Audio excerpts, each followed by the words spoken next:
and welcome to a brief encounter with Ben's junk. Not that that would make it any less special. And of course, knowing me, I will totally blow that joke and this thing will run way long, and yeah, it's a chance we'll have to take. So anyway, before I even get to the item proper, I've got a bit of a backstory for this one, so get comfy. Now, a little bit of inside baseball for you here. When I'm ordering stuff for archive, especially that's broadcasty, you might say, I use the term loosely. I instead of always doing Fleabay, I'm known to hit up the broadcast surplus places, and the ones that actually will ship to you almost always have a minimum order, like $50. Now, generally, this isn't a problem. Whatever I'm after is invariably more than that 50 bucks anyway. But I've had two occasions to date where the item I wanted didn't quite meet the threshold and I had to fatten up my order a little. So one time I was already like at the 40 or 45 mark and I just snagged a couple of adapters or whatever they happened to have. Well, in this case, the item I actually wanted was $20, and they just didn't have much in the way of adapters and stuff, but I took what they had and got some microphone clips and stuff, but again, it wasn't much. I think it got me up to the 35 mark. So I started fishing around for maybe some cheap thing I could use for a Ben's junk eventually, which led me to this, an item that I have never sought out. Obviously, it was not a thrift store find, but here we go. So finally getting to the item, this is the Realistic, read Radio Shack, FM wireless video camera microphone system. In other words, it's a very early wireless lavalier system. And I'm kind of amused that the broadcast surplus place had something like this, because this was clearly geared more towards consumers. I can't imagine any self-respecting, major news crew using something like this, because it's just not that good. And you'll hear it eventually. And yeah, I have done my typical dry run with this already. So anyway, it's really very simple. It's just a transmitter and receiver, the transmitter and mic on one end, and then the receiver, which just attaches to the top of your nice big chunky camcorder, and I'll have occasion to dig one of mine out. And unfortunately, neither of mine are fully working, so we'll have to tweak things a little. But anyway, these days, this sort of thing is perfectly commonplace. If you watch a lot of stuff on YouTube, certainly, invariably you'll see presenters who are wearing a lavalier mic, obviously, but there's no wire coming out of that thing.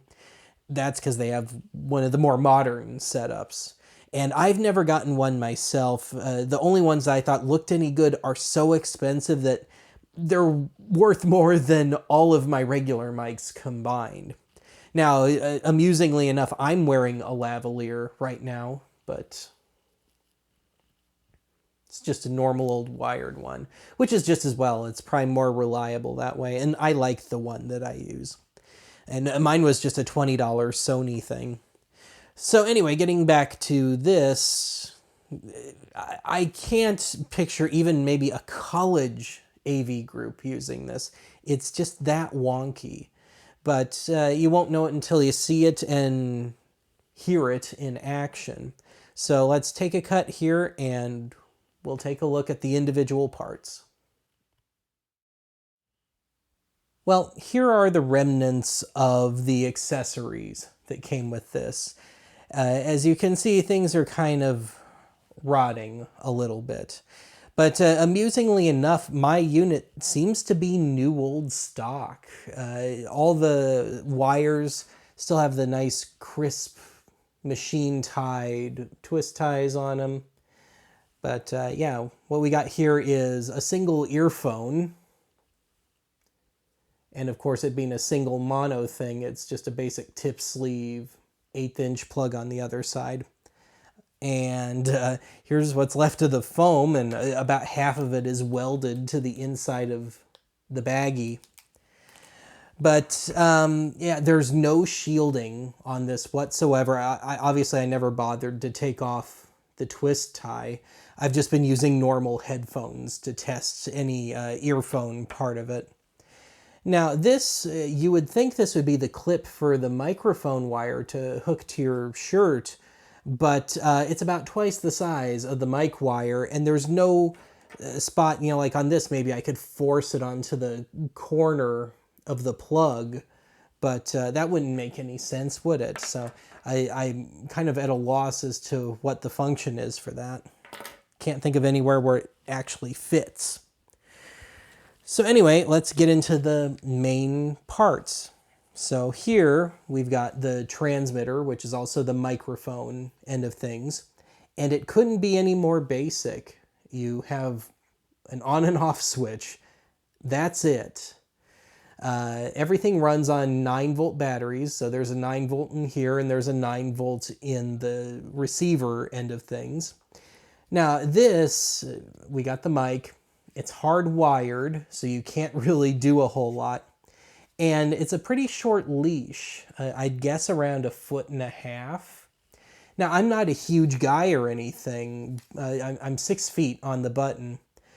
Well, if I try and clip this onto my belt, which admittedly I've been afraid to do because it feels like it's going to break off, the part here to fold back doesn't seem to work, and it doesn't want to spring up too easily. But if I just hold it next to my belt, this doesn't quite make it up to my shirt collar.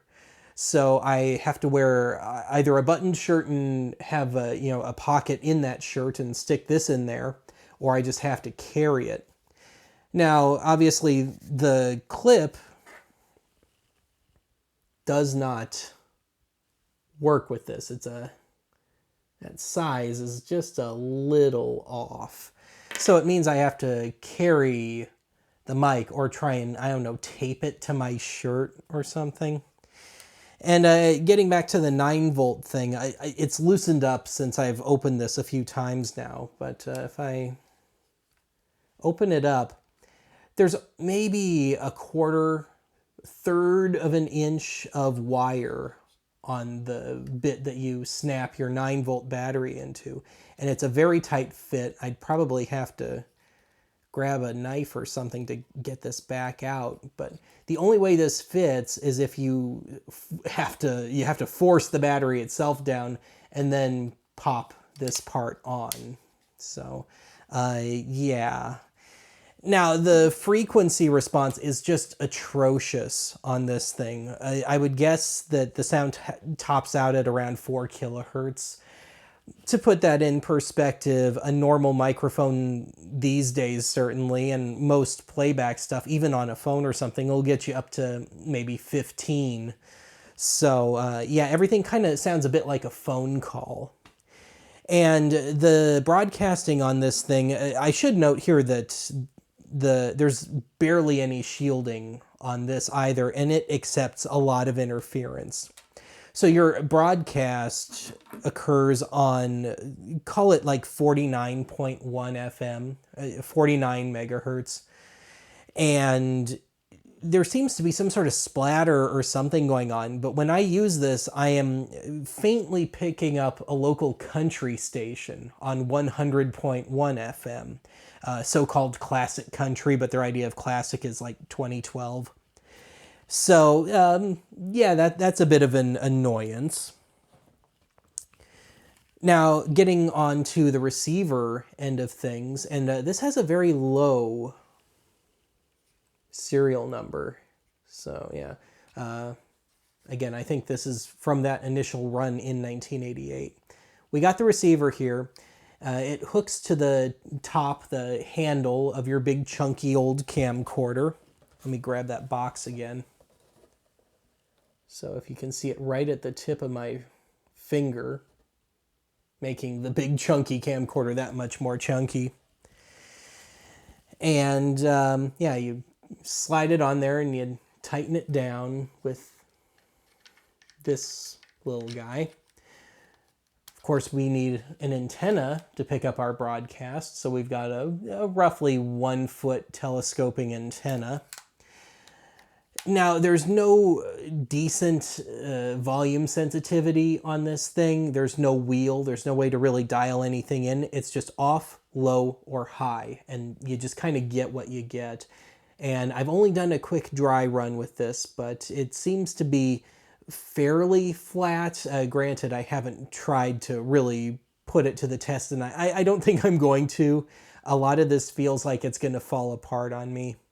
So anyway, as far as the battery goes for this one, I pretty much had to pry this in and out too because they only gave us maybe a ½ inch of wire. So I'm going to have to dig in here with a knife or something to get it back out when I'm done. And then getting the lid back on is a bit of a trip. So anyway, aside from that really great volume sensitivity, we've got the aforementioned earphone jack. I've just used normal headphones for that. And we've got the mic output. So here's the wire. Of course, most of those old camcorders have an 1/8 inch jack in them to hook up some kind of mic or mic system to. Now, when I did a dry run earlier, the rubber was rotting off of this cable, and I have since covered it with electrical tape, trying to keep it from just being bare, exposed wire.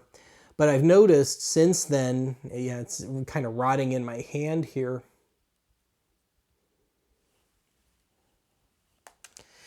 It's been starting to go on the other end, and if I hit it just right, you might see a little bare wire in there, and there's a whole new section of bare wire on the part that I taped up earlier.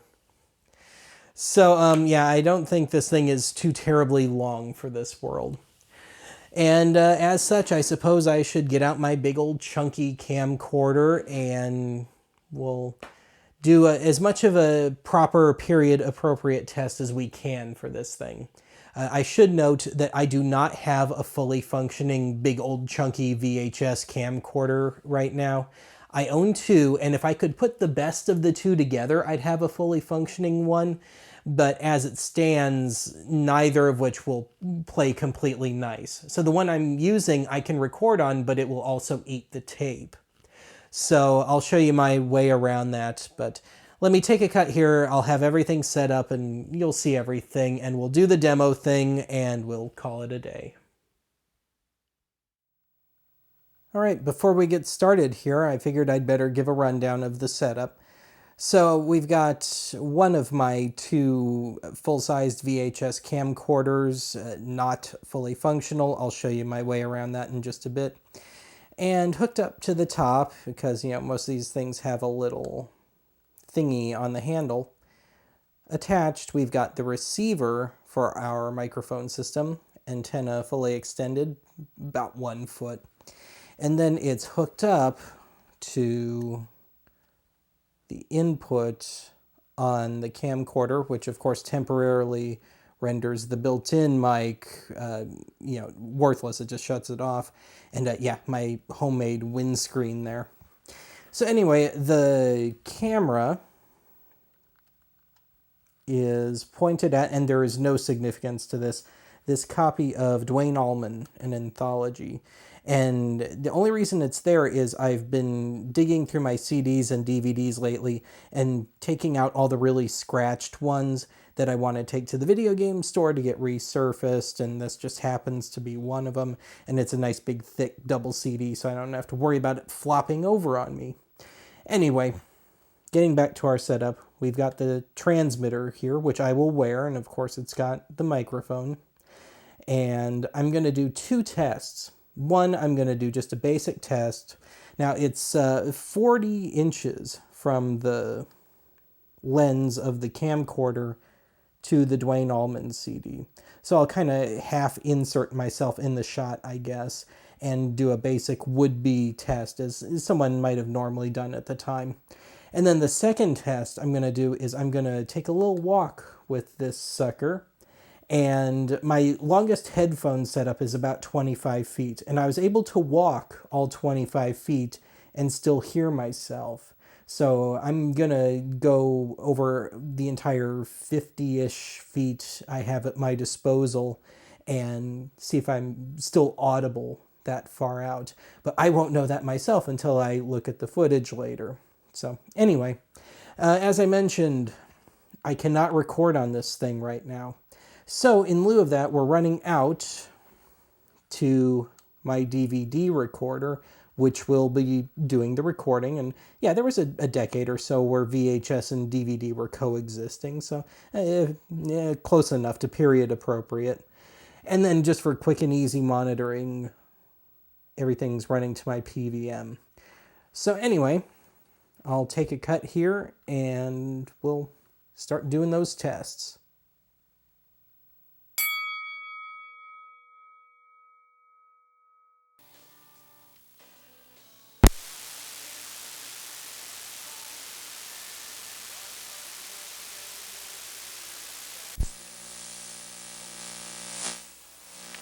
And we should be live.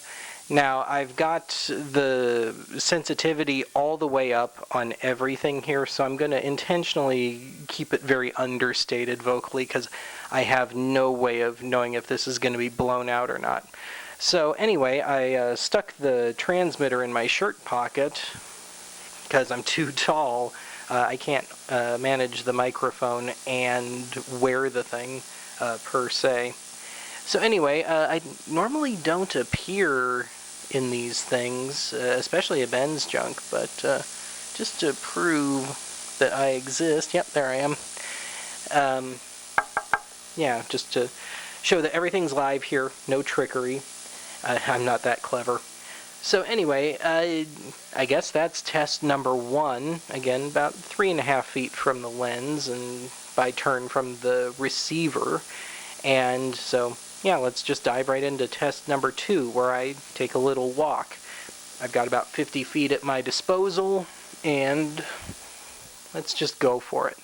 So I'm standing right next to the receiver, so mere inches from, if my voice doesn't crack, the transmitter to the receiver. Anyway, let's take a little walk here and see how well this holds up. So about 5 feet, about 10 feet, 15, 20, 25, 30, 35, 40, I'm just guessing, 45, 50 at the opposite end of the place. And hopefully I'm still audible. I have absolutely no idea. This may be just completely dead. So I'm going to start working my way back here. 45-ish, 40, 35, 30, 25, 20, 15, 10, about 5, and right next to the receiver, mere inches, and we'll get back to the home position, if you will. So anyway, assuming everything worked, I guess that's going to be it for this installment of Ben's Junk.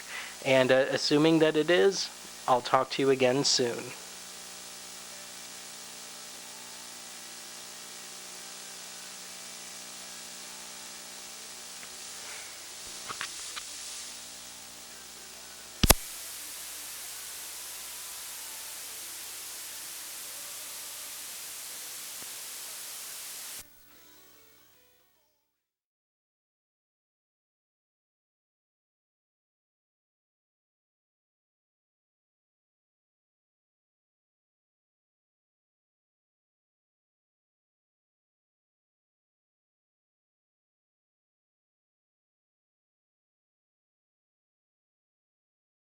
Hey guys, did you know there's a generic form of Viagra that works just the same, but is 90% cheaper?